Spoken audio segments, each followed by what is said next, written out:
Noong 2016, may humak sa Commission on Elections at nidump ang personal records ng humigit kumulang 55 million na Filipino voters sa open internet, mga pangalan, birthdays, addresses, pati fingerprints at passport details. Ito pa rin ang pinakamalaking government data breach sa kasaysayan ng Pilipinas. 7 taon nang lumipas, isang ransomware group na tinatawag na Medusa ang pumasok sa PhilHealth at umalis dala ang records ng 42 million na members. At sa pagitan ng dalawang balitang iyon, may daan-daan pang iba. Ayon sa Philippine Intelligence, 234 na breaches ang naitala sa loob lang ng government agencies. O sa isang punto may tahimik na nasira sa atin, hindi na tayo nagugulat. Isang leaked password, isang stolen database, naging background noise na lang. Isang kibit balikat. Ngayong araw, tungkol tayo sa dalawang batas na isinulat para labanan ang kibit balikat na iyon at parehong pinoprotektahan ang isang bagay na hindi mo nakikita pero kaya mong mawala. Sa isang banda, Republic Act 10,173, ang Data Privacy Act of 2012 na nagpoprotekta sa iyong personal information, ang datos na nagpapakilala sa iyo. Sa kabila, Republic Act 8,293, ang Intellectual Property Code na nagpoprotekta sa intangible na nilikha ng isang negosyo. Ang brand dito, mga imbensyon, ekspresyon, at mga sekreto. Data muna. Tapos, ideas. Act 1, ang Data Privacy Act na pinangangasiwaan ng National Privacy Commission. Ang buong batas ay umiikot sa iisang relasyon. Sa sandaling i-process ng isang organisasyon ang iyong personal information, dalawang bagay ang sabay na nangyayari. Ikaw, ang may-ari ng datos na iyon, ay nagkakaroon ng enforceable rights at ang organisasyon ay nabibigyan ng legal duties at ang processing ay sadyang malawak. Hindi lang ito pagkolekta. Kasama dito ang recording, storing, updating, using, consolidating, disclosing, pati destroying.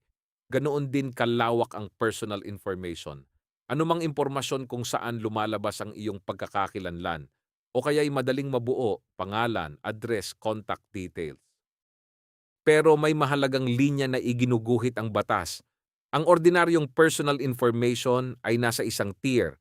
Sa pangalawa, mas mataas na tier, naroon ang sensitive personal information, lahi, kalusugan, relihiyon, marital status, political affiliations, at government-issued IDs. Bakit mahalaga ang linyang ito? Dahil ang sensitive data ay nangangailangan ng mas mahigpit na legal basis para i-process at mas mabigat ang parusa kapag ito'y minali. Ang datos na pinakakaya kang saktan ay binabantayan ng may pinakamataas na ingat. 4 na players ang gumagalaw sa batas na ito. Ang data subject, ikaw iyon, ang taong inilalarawan ng datos at ang may hawak ng rights. Ang personal information controller, ang organisasyong nagdedesisyon kung anong datos ang kinokolekta at bakit. Ito ang may pangunahing accountability. Ang personal information processor, ang third party na humahawak ng datos base sa utos ng controller tulad ng outsourced payroll firm o cloud vendor. At ang data protection officer, ang taong dapat italaga ng organisasyon para pangasiwaan ang compliance nito at maging contact point para sa regulator at para sa iyo. Kailan nga ba legal ang processing? May 3 prinsipyong gumagabay sa lahat. Transparency, dapat alam ng tao na pinoprocess ang kanilang datos. Legitimate purpose, niya dapat legal at nakadeklara ang dahilan. At proportionality, kinokolekta mo lang ang talagang kailangan, wala ng labis. Pagkatapos, inilalatag ng Section 12 ang lawful basis. Consent, oo, pero pati na rin ang pangangailangan para tuparin ang isang kontrata, pagsunod sa legal na obligasyon, pagprotekta sa buhay ng isang tao, pagtugon sa national emergency, o ang legitimate interest ng negosyo. Ang consent ay isa lang sa 6 na pinto at ito ang madalas na namamali. Ito ang bitag. Ang consent ay hindi blankong tseke. Sa ilalim ng batas, dapat itong informed, specific, at nakatali sa isang idineklarang layunin. Itago mo ito sa fine print o gamitin ang kahapong consent para sa bagong layunin at bumabagsak ito. Ang bagong gamit ay nangangailangan ng bagong basis. Kung may duties ang organisasyon, may rights ka naman. At ito ang gulugod ng batas, ang karapatang ma-informed na pinoprocess ang iyong datos, ang karapatang mag-access ng kopya nito, ang karapatang itama ito kapag mali, ang karapatan sa erasure o blocking na ito'y matanggal o masuspinde sa mga batayang pinapayagan din ng batas, ang karapatan sa damages na mabayaran kapag ang pabaya o ang illegal na processing ay nakasakit sa iyo, at ang karapatan sa data portability na madala ang iyong datos sa isang usable na format kasama ang karapatang magreklamo direkta sa National Privacy Commission. Kaharap ng mga karapatang yon, may checklist ng obligasyon ang controller. Maglagay ng tunay na security measures, organizational, physical at technical. I-assess ang mga panganib bago mag-process at mag-record. Magtalaga ng data protection officer, maglabas ng privacy notice at mag-maintain ng privacy manual. At i-bind ang mga vendor sa pamamagitan ng kontrata dahil kapag ibinigay mo ang datos sa isang processor, nananatili sa iyo ang accountability. Tapos, maghanda sa pinakamasama, isang data breach sa ilalim ng mga patakaran ng komisyon, sa sandaling malaman o makatwirang paniwalaan ang isang seryosong breach, ang regulator at ang mga apektadong tao ay dapat abisuhan sa loob ng 72 hours. At may ngipin ang batas na ito, unauthorized processing, access dahil sa negligence, improper disposal, pagtatago ng breach. Bawat isa ay hiwalay na krimen na may prison terms at multa na mas tumataas kapag sangkot ang sensitive data. Hindi mo kailangang isaulo ang buong tabla, hawakan mo lang ang hugis nito. Tunay na multa hanggang 5 million pesos at tunay na pagkakakulong hanggang 6 na taon at hanggang 7 para sa pinakamabigat na paglabag sa sensitive data. Hindi ito koleksyon ng magaganda lang na mungkahi. Kaya't balikan natin ang PhilHealth. Sa mga buwan bago ang atake noong 2023, tahimik na nag-lapse ang antivirus subscription nito. Ihambing mo yon sa batas na kadadaanan lang natin. At hindi na ito parang malas. Mukha itong kabiguang mag-implement ng security measures nyo, Section 20. Mukha itong access na naging posible dahil sa negligence, Section 26. Nandiyan na ang ngipin pero nagpatuloy pa rin ang kibit-balikat. At ang pagsara sa agwat na iyon sa pagitan ng batas sa papel at ng ugali sa praktika, ang hindi pa tapos na gawain ng Data Privacy Act, iyan ang para sa iyong datos. Ngayon, yung iyong mga ideya. Act 2. Intellectual Property, Republic Act 8293 na pinangangasiwaan ng Intellectual Property Office of the Philippines. Simulan natin sa pagbuwag ng pinakakaraniwang maling akala na ang intellectual property ay nangangahulugang copyright. Hindi. Ang intellectual property ay isang payong na nakaunat sa ibabaw ng ilang magkakaibang karapatan. Bawat isa ay may sariling patakaran at sariling bureau ng gobyerno. Tingnan ang isang smartphone. May patent sa antena nito, trademark sa logo, industrial design sa hugis, copyright sa firmware at manual, at trade secrets na nagbabantay sa supply chain. Isang produkto, 5 magkakaibang karapatan, 5 magkakaibang set ng patakaran.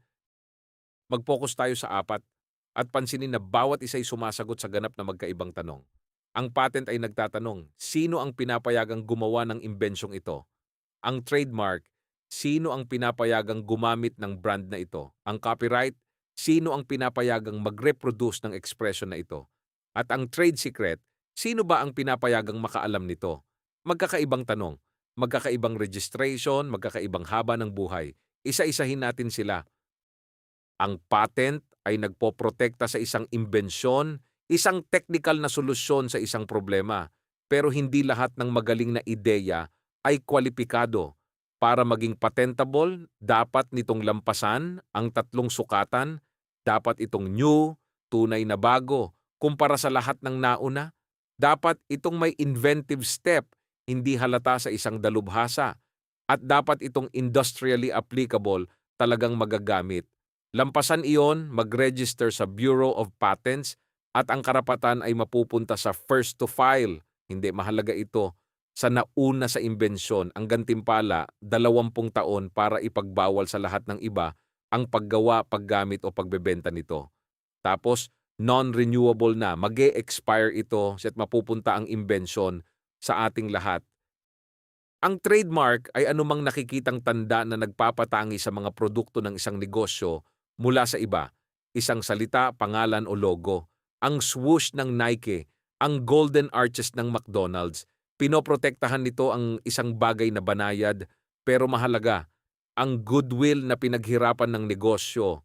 I-register ito sa Bureau of Trademarks, gamitin ng aktwal sa loob ng 3 taon at tatagal ito ng 10 taon. Renewable sa prinsipyo habang buhay.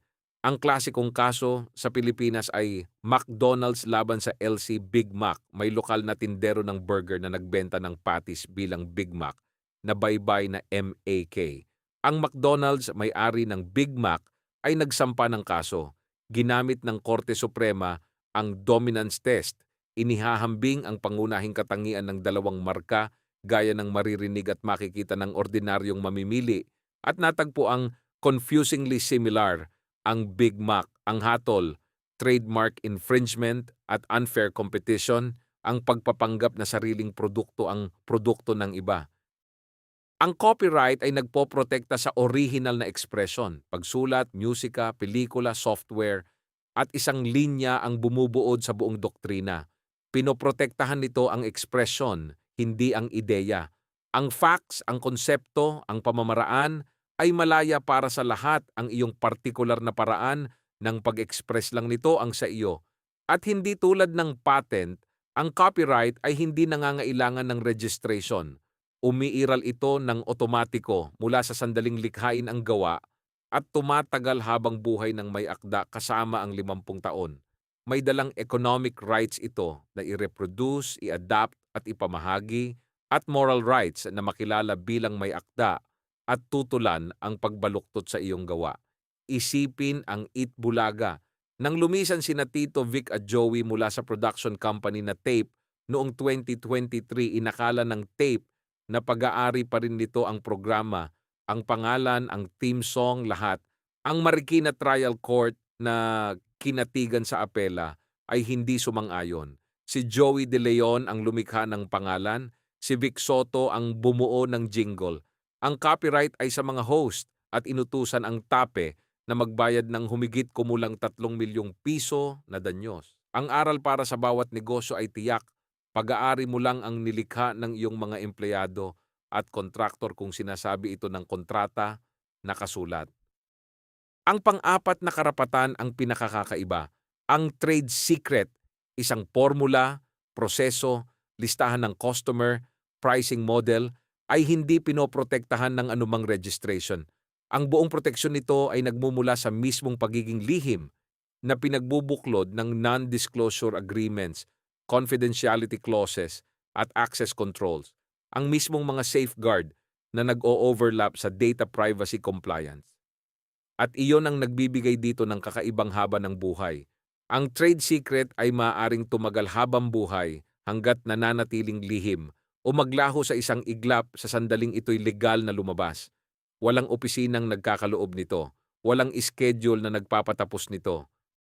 Umatras tayo at ang lahat ng ito ay property, intangible, pero property pa rin. Maaari itong ariin, halagahan, at ilipat. Maaari mo itong i-assign, ibenta ng buo. Maaari mo itong i-license, hawakan ang pagmamay-ari, pero payagan ng iba na gamitin ito sa napagkasunduang termino, limitado sa teritoryo, larangan o panahon. Maaari mo itong i-franchise na sa esensya ay isa lang bundled license ng trademark, business system at know-how. Pero isang linya ang pinakamahalaga. Kung nais ng isang kumpanya na ariin ang nilikha ng mga tao at kontraktor nito, dapat nitong sabihin ito nakasulat. Iyan mismo ang ikinatalo ng TAPE. At kapag nilabag ang mga karapatan, 3 pinto ang binubuksan ng code. Administrative, isang reklamo sa Bureau of Legal Affairs ng Intellectual Property Office. Civil, isang aksyon sa Special Commercial Courts kung saan ang danyos ay maaaring umabot sa 3 beses ng aktwal na pagkalugi kasama ang seizure at pagsira sa mga infringing na produkto at kriminal pag-uusig sa pamamagitan ng Department of Justice. Tatlong ruta, iisang layunin, gawing makahulugan ang karapatan. Kaya, dalawang bagay na hindi nakikita, dalawang batas. Ang isa'y humihiling na igalang mo ang datos ng ibang tao. Ang isa'y nagbibigay daan na protektahan mo ang sarili mong mga ideya. Patuloy ang mga breach, patuloy din ang mga misappropriation. Pero ang kibit-balikat, yang tahimik na pag-aakalang wala nang magagawa, ay hindi kailanman ang buong kwento. Nariyan ang mga patakaran. Ang tanging tunay na tanong ay kung gagamitin ba natin ang mga ito.